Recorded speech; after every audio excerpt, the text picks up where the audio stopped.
De ese tema hemos invitado justamente a Cintia Su. Ella es gerenta de políticas de gestión del Servicio Civil Servir, a quien le doy la bienvenida por acompañarnos y las gracias por acompañarnos esta tarde, señora Su, muy amable. En principio, he estado revisando el informe que nos alcanzaron y los datos son interesantísimos. Uno de ellos es la brecha salarial que yo comentaba, ¿no? En el sector privado hablamos de una brecha que oscila, bueno, según las mediciones, entre 29% a 31%, digamos un 30%. Pero en el sector público esto se ha ido reduciendo de manera significativa. Ya hablamos de una brecha de solo 14%, ya ha pasado de 23 a 14, es decir, se ha ido reduciendo en los últimos años. ¿Qué ha explicado esta reducción? Parece un gran logro de parte del sector público. Bueno, Omar, una de las cosas que puede estar explicando es que en el sector público tenemos, digamos, perfiles de puestos, concursos públicos y tenemos requisitos, tenemos, digamos, tu requisito de formación, tu requisito de experiencia, ya lo tenemos definido.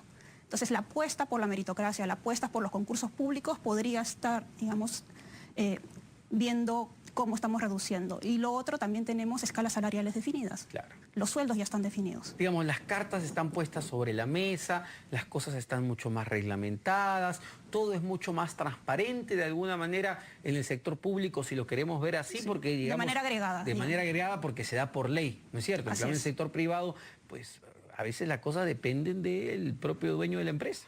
Así es.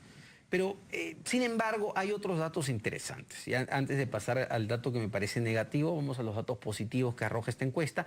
También de la proporción de mujeres en el sector público. ¿Cuántos trabajadores, digamos, están en la planilla del Estado en total y cuántos de ellos son mujeres? Estamos hablando de casi 1.400.000 personas y de las cuales la mitad somos mujeres en el... La mitad. 5 de cada 10 son mujeres. Así es. ¿Cómo se ha logrado ese nivel de paridad? Uno es que tenemos que tener en cuenta, digamos, la mayor proporción sí es por las profesoras de educación inicial, las profesoras de educación primaria y las enfermeras, que son, digamos, profesiones que se han ido feminizando en el tiempo. Las policías también, cada vez hay mujeres policías. Exacto. Lo que sí tenemos el reto es solamente 3 de cada 10 personas estamos en algún cargo directivo. Ese pues es el dato que hace ruido, ¿no? Que llama la atención porque uno ve que justamente en los cargos que son de toma de decisiones, finalmente las mujeres tienen poca representatividad si lo comparamos con los hombres. Solamente 3 de cada 10, digamos, directivos o gerentes son mujeres. Y eso está mal para una sociedad, digamos, donde la mitad de los hombres son hombres y la mitad son mujeres. Sí, ahí tenemos que tener en cuenta a qué tipo de puestos estamos accediendo. Okay. Sí ha habido una evolución positiva en los últimos años, pero ya hemos pasado a 34%, estábamos por debajo del 30%, estamos ligeramente por encima del sector privado, pero eso también tiene que ver con algunas características o condiciones que nos ofrece, digamos, el Estado. O en general los empleadores. Justamente antes del corte decías que hay un trabajo, digamos, pues, una carga laboral, familiar adicional que lo hacen las mujeres. Entonces, ¿qué pasa si hay reuniones fuera del horario de trabajo? ¿Qué pasa si las capacitaciones solamente se dan fuera del horario de trabajo? Entonces, ahí estás limitando el acceso a la mujer a mayor profesionalización. Entonces, puede ser una de esas de las barreras a las que tú tienes que enfrentarte. Pero también, y coincido totalmente, ¿no? Esa es una barrera importantísima, obviamente, para cualquier mujer que desea desarrollarse profesionalmente. Pero también hay una barrera enorme que tiene que ver con la mentalidad de los peruanos, ¿no? La mentalidad machista que lamentablemente impera no solamente pues, en el sector privado, también impera en el sector público. ¿Cuánto de eso hay todavía, poniéndose la mano al pecho, cuánto de machismo todavía hay en el sector público? Todavía hay, porque es un tema cultural, digamos, a nivel de todo el país. Sí hicimos un estudio el año pasado de percepción y una respuesta decía, de repente todavía no están en condiciones. Teníamos algunas entrevistas con personas y dice, yo tengo que demostrar que sí puedo hacerlo, mis metas son mucho más altas.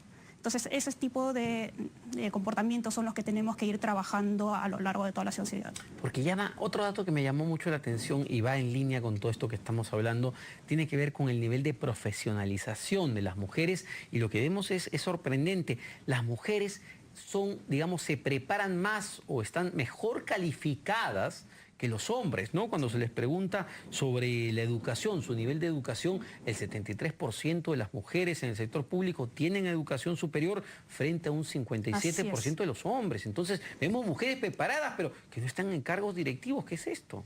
Entonces, ahí es donde tenemos que trabajar en conjunto de cómo damos todas las condiciones, no solamente qué requisitos les colocamos, cuáles son los salarios, sino también cómo conciliamos la vida familiar y la vida laboral. Tenemos algunos cuadros justamente que hemos preparado a partir de este informe de Servir, a ver si podemos poner alguno para analizar más a detalle las cifras. Ahí está justamente este es el de paridad. Este es interesante porque es una comparación con el sector privado, lo que comentábamos al principio, ¿no? En el sector público es casi tas con tas, ¿no? 50-50. Hablamos de que hay 46.9%, 47% de mujeres y un 53.1% de hombres, casi mitad, Casi ¿no? mitad. Mientras que en el sector privado, miren esto y miren las comparaciones con el sector privado, estamos hablando de una proporción totalmente distinta, 64, un casi 65 a un 35%. No vemos que hay mayor inequidad en el sector privado. Así es. Otro cuadro, a ver si podemos ponerlo en pantalla. Ahí está, este era el que comentábamos también al principio y tiene que ver con la brecha salarial. Ahí está, ¿no? El perfil de la mujer que trabaja, ahí está. ¿Cuánto más ganan los hombres que las mujeres? Y ha bajado de manera significativa de un año del 2016 al 2017 a 14%. ¿Usted cree que en el 2018 esta cifra siga bajando? ¿Cuál es el reto o la meta con esta cifra en el corto plazo, señora Su? Nuestro mayor reto es seguir implementando la reforma del servicio civil.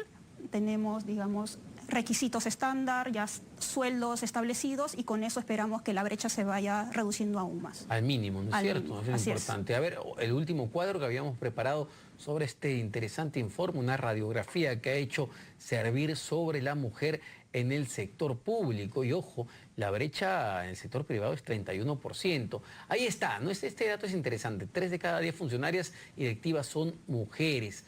Funcionarias y directivas, 34%. Profesionales, 48.9%. Carreras especiales, 53%. Son los datos que nos ha brindado Servir. Así que sumamente interesante y sí, falta mucho por trabajar. Una última pregunta que tiene que ver ya no tanto con la mujer, sino con la informalidad que me comentaba, ¿no? En el sector público todavía hay mucha informalidad. Es un empleador, como todos en la economía, que contrata de manera informal y me refiero a los recibos por honorarios, ¿no? ¿Esto se va a acabar en el momento? ¿Han detectado, digamos, el nivel de informalidad que hay en el Estado? Estamos hablando de casi 10 o 12%, pero sí, con la implementación de la reforma del servicio civil esperamos justamente eliminar todo esto. ¿Cómo va esa implementación? Estamos viendo ya 433 entidades, están mejorando, están haciendo su mejora institucional. 2 entidades ya estamos haciendo concursos públicos bajo nuevo régimen, pero también estamos ya todas las entidades aplicando mejores capacitaciones, la gestión de rendimiento y la Escuela Nacional de Administración Pública está dando capacitaciones a nivel nacional. Perfecto, señora Su, Cintia Su, gerenta de políticas de gestión del Servicio Civil Servir, trayéndonos esta interesante radiografía de la mujer en el sector público. ¿Cómo